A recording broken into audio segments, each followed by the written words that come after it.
What is going on, everybody, and welcome back to Barley Studios. I'm so excited to bring you yet another video in the 3D Pumpkin King Tumbler series, where we have been creating this amazing piece of art. Now, in video number 1, we were able to sculpt this bad boy from top to bottom in Sculpey Original. We were able to bake it, and then in video number 2, we detail painted it from top to bottom.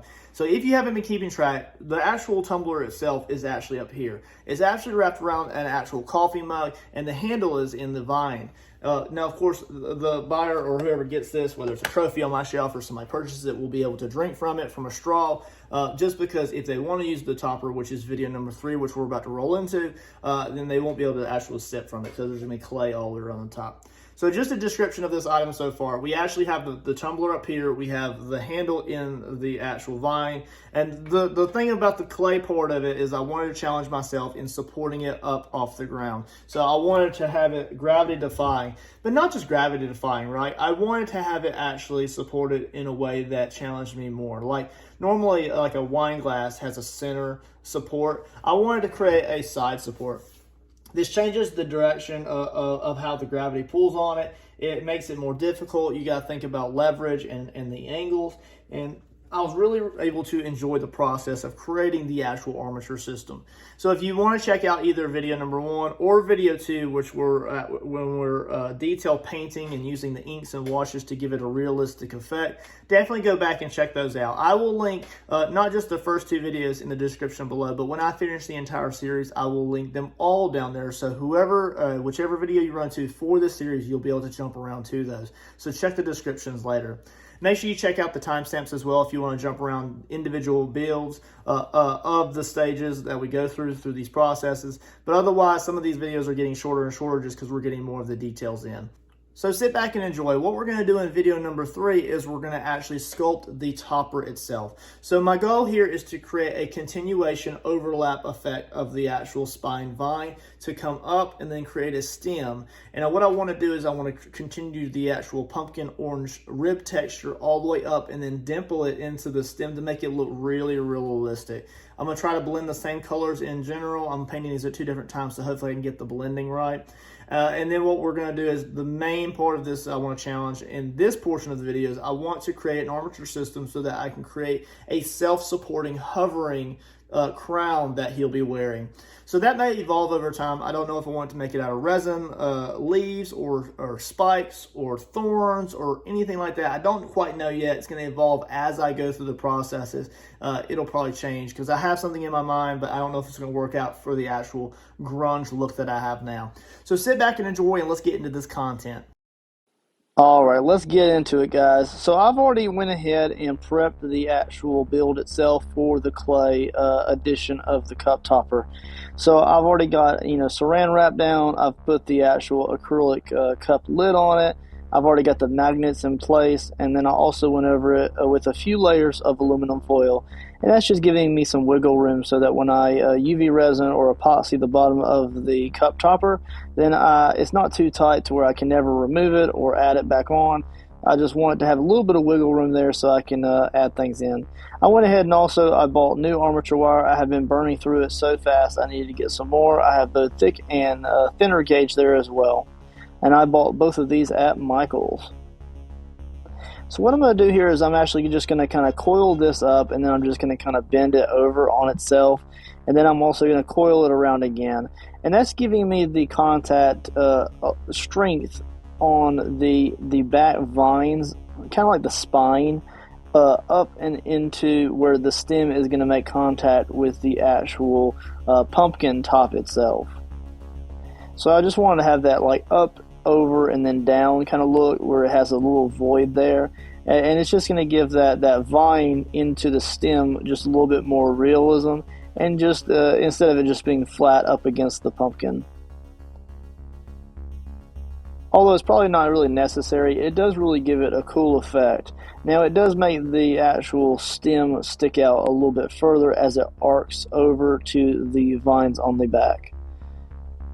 So what I'm doing now is I'm just going to go ahead and build up with aluminum foil and the Sculpey Original base layer, and I'm going to just slowly build up an oval shape around the topper.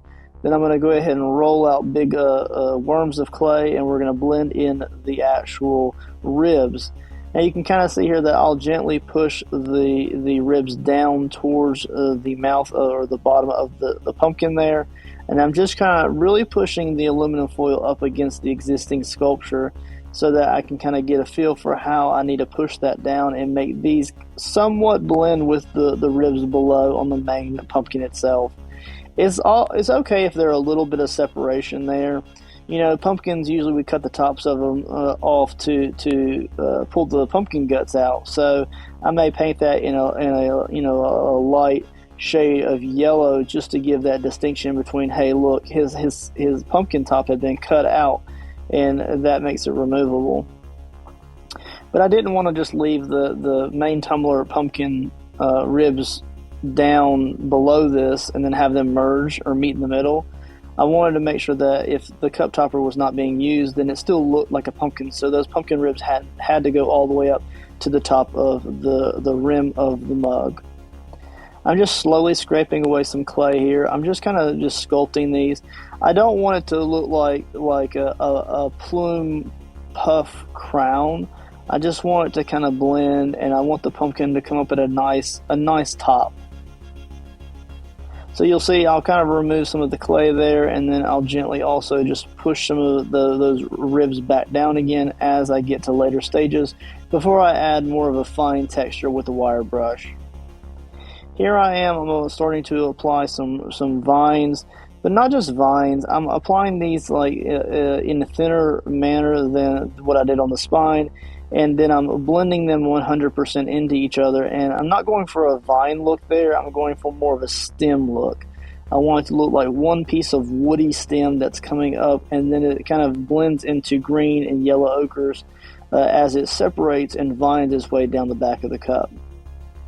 See there, you can see I'm pushing that clay down, kind of rounding off those ribs there. You'll also notice that I do have a tool sticking up in the back of the tumbler there, and that is just giving me an idea of where the straw hole needs to be. Now I do change up that hole as I go through later stages, but that's just telling me generally where that hole it needs to be.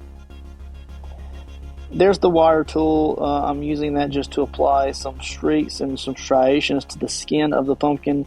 And you'll also notice there that I used just a spiked wooden dowel to apply some stippling to the crease or the indentation where the pumpkin skin will be making contact with the actual wooden stem. I want to make sure that there's a lot of dimpling in that groove so that when I put in some dirty washes, that those dirty washes really settle in there and it really defines it. Now I did two baking stages for this, and this is after the first baking, and because the main bottom part of the topper is done, I was able to remove this aluminum foil, and I do use an X-Acto knife to clean this up. So enjoy this time lapse as I go ahead and use the X-Acto knife just to tidy up the edges a little bit and kind of trim things down.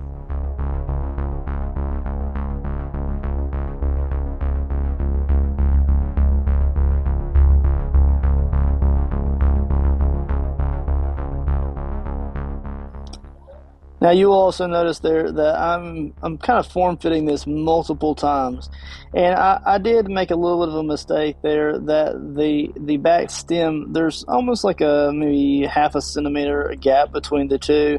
I'm hoping that when I add the UV resin onto the bottom of this and it kind of gaps it up a little bit, even if it's a microscopic amount, then it kind of compensates for that little barrier or a little pocket of air between those two root systems. Now, as I continue with this process, after the first bake here, I will continue that root system up and over, and then I'll kind of overlap the existing vines that go down the spine of the build. So I'm going to kind of paint those and then kind of cascade them over the existing system, and it kind of just creates like a lock and key so that if you angle the actual acrylic cup topper the correct way, then the cup topper will always fit in the exact same place.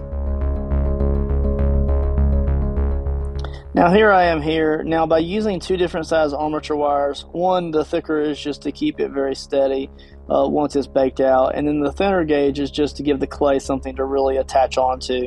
I did not like how narrow the crown was, and it really didn't leave any room for me to bring in the vines up and around the entire structure and leave a gap between the actual crown and the pumpkin orange ribbing or the pumpkin skin. I want to make sure that looks like it's like kind of a hovering crown there, and the only point of contact are the two attaching points on the back of the vines there. So you'll also see that I'm kind of wrapping the clay around as I go. You can also just put it on very thickly and squeeze it on, but that's just not what I did. And originally I was intending to leave these vines coiled around like this, and I was going to give it more of a green texture to match perhaps the vines that are coming up the back of the spine. So after I worked on the vines on the back spine for just a little bit as it works up to the stem there, the twirling around the crown just wasn't meeting my expectations. I really truly felt that it gives me more of, I would say, maybe like fairy princess running through a flower garden type of crown look. And that's just not what I'm looking for. I'm not looking for like fairy garden in the woods type of thing. I want it to be kind of woody. I want it to be very dingy and dark. So what I decided to do is I went ahead and blended that entire thing in and made it in one piece. And then I'm using a tool just to take really large chunks out to give this a very woody, like a woody rose branch type of texture. And I just wanted to look very rough, very rigid, very nasty looking.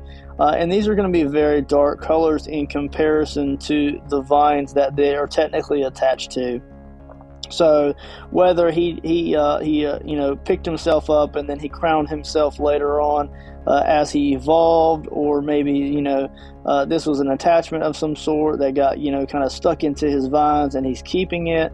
I just, whatever your imagination takes you, I just want it to have a lot more darkness than just the twirling vines in green would have given. I'm taking a little bit of clay off around those vines there, creating just depth between them and kind of isolating them out. And I'm just going to add clay here and there until I get the desired effect. So you can also see there, I'm really starting to define where the actual crown or the wood of the crown is really making contact with the vines themselves. So the vines are going to kind of go over the edges of the actual, let's just say, woody crown, and it's just kind of framing those in, and it makes it look like the crown is really just shoved into, or the vines are holding the crown in place.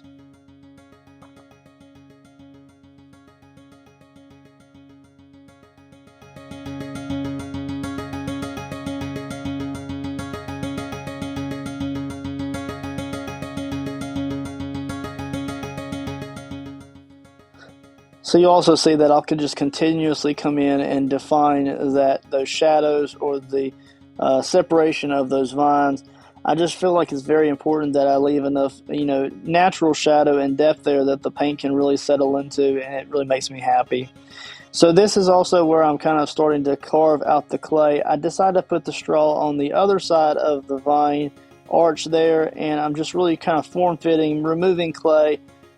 Some of the clay from the original bake is getting in my way, and it's okay. It just means that the straw is just going to be making very good tight contact with the vine system. Although this straw is technically longer than what you would probably need to use, it's still, just something that fits down in there and gives me an idea where it needs to be. So now I'm using just a silicone tip tool just to really brush it in, and I'm alternating it with a wire tool just to apply more of a skin texture, something for my washes to really settle into, and it gives that grime effect, dirty effect, without really trying to work really hard to do so. And then what I'll do is I'll take my gloved finger and I'll kind of go over the high spots and just kind of smooth that out. And then it just gives just a natural variation in texture between the different surfaces. So you can kind of see here where I'm trying to decide where I would like the actual vines or leaves or thorns or any woody attachments to the crown. I was originally going to make UV stained glass resin leaves to attach to this, and I was going to cover those in gold leaf and then epoxy them again. But I decided to do something a little bit different. I'm still going to use those UV resin leaves around his arms and down his spine up to, where he's making contact with the base. But that left room for me to do something a little bit different with the crown. I definitely knew that I wanted to incorporate gold paint of some sort. And what I decided to do is, not in all directions, but more so in an upward and then outward direction, I wanted to apply thorns. So whether these are just really growths off the existing woody material of the crown, or the crown came like this, there's no telling whether he grew this crown for himself or it just happened over time. Whatever your imagination wants to envision, then go for it. But I just want to make sure that these have a very dark tinge in color when I paint this, and then I want to make sure that they're capped in a very vibrant gold so they stand out. So once I've got the kind of spikes or the thorns in place, and I have each one of them kind of capped on the bottom with a piece of armature wire that it slides into place. It's just one extra layer of strength in case I were to hit or knock these after they're already fully cured and baked. So I'm going to blend each individual thorn into the woody texture of the crown, and that just kind of makes it look like it's as if these were growing out of the thorn briar stem itself. And then I'll also texture them ever so slightly before we move on to the last stages. This is really it, guys. It's really looking good, and I'm really getting it to the point where I'm really almost satisfied with how it looks.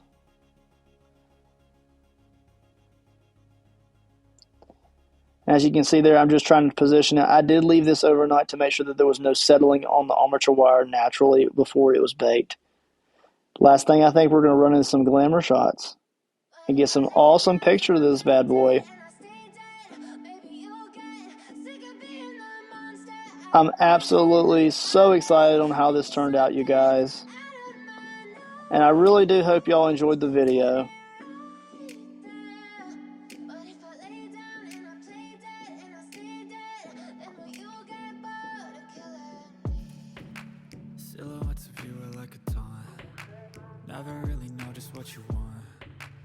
Be sure to subscribe, make sure to leave a like and a comment of what you'd like to see in the future, and definitely check out some of these other awesome playlists and videos that I have on my YouTube channel. Thanks, and I'll catch you later.